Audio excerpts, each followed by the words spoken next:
A Alemanha busca, então, construir no Rio de Janeiro uma intensa rede de propaganda para manter a opinião pública brasileira favorável ou pelo menos neutra em relação ao conflito europeu. Para construir essa rede, temos que lembrar que é uma época que não existe televisão, a maior forma de comunicação era o cinema, que era pago, era relativamente difícil, não era distribuído em toda a cidade, mas principalmente os rádios e os jornais eram os meios de comunicação por excelência daquela época. Nesse sentido, a partir de 1938, a Alemanha procura ter o quê? Rádios e jornais funcionando no Rio de Janeiro que tivessem uma postura pró-alemã, que apoiassem a Alemanha. Em primeiro lugar, ela se dirige a rádios, 3 rádios que funcionavam no Rio de Janeiro, a Rádio Jornal do Brasil, a Rádio Tamoio e a Rádio Mundial, passam a receber secretamente fundos saídos do Ministério da Propaganda e da Gestapo, a polícia secreta alemã, para os seus proprietários e diretores. Não se tratava de manter a rádio. As rádios eram suficientes, economicamente suficientes. Tratava-se de comprar esses dirigentes para que eles recebessem material pró-alemão e colocassem no noticiário.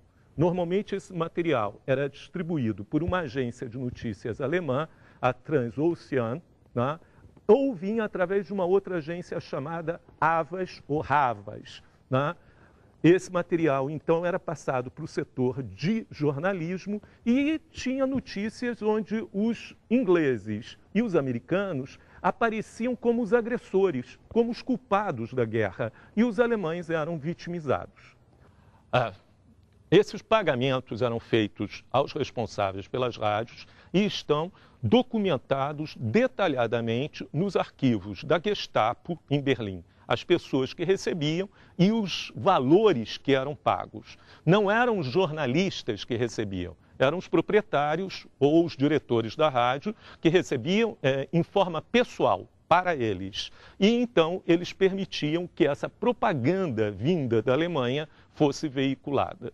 A propaganda que os alemães queriam passar para o público brasileiro era que, na verdade, a Alemanha era um país do progresso e da ordem que tinha superado o seu caos interno aqui era a democracia, e que era um modelo, né, para, inclusive, as outras nações, e que, principalmente, eram os Estados Unidos e a Inglaterra a causa do conflito, a causa da crise, e que a Alemanha era uma vítima de um complô internacional. Muitas vezes, nas rádios, havia também um viés antissemita, ao apontar as finanças americanas, Wall Street, como um centro judaico conspirando contra a paz. Essa rede reunindo rádios no Rio de Janeiro que recebiam dinheiro alemão para fazer essa propaganda, ela é montada a partir de 38 e ela vai funcionar até mais ou menos maio, junho de 42, quando as relações entre o Brasil e a Alemanha, não ainda a declaração de guerra, mas as relações já estão absolutamente suspensas. Um outro campo de atuação da propaganda alemã era em direção aos jornais. Os jornais eram populares, eram lidos pela opinião pública, uma opinião pública muito restrita, mas eram lidos.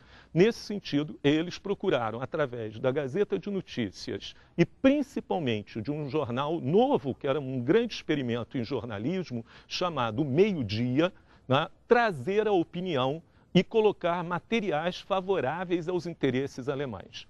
Neste caso, particularmente no caso do jornal Meio-Dia, havia, além da propaganda da Alemanha, nação do progresso e da paz, acusando os Estados Unidos e Inglaterra de serem os causadores do conflito, havia também um forte viés antissemita.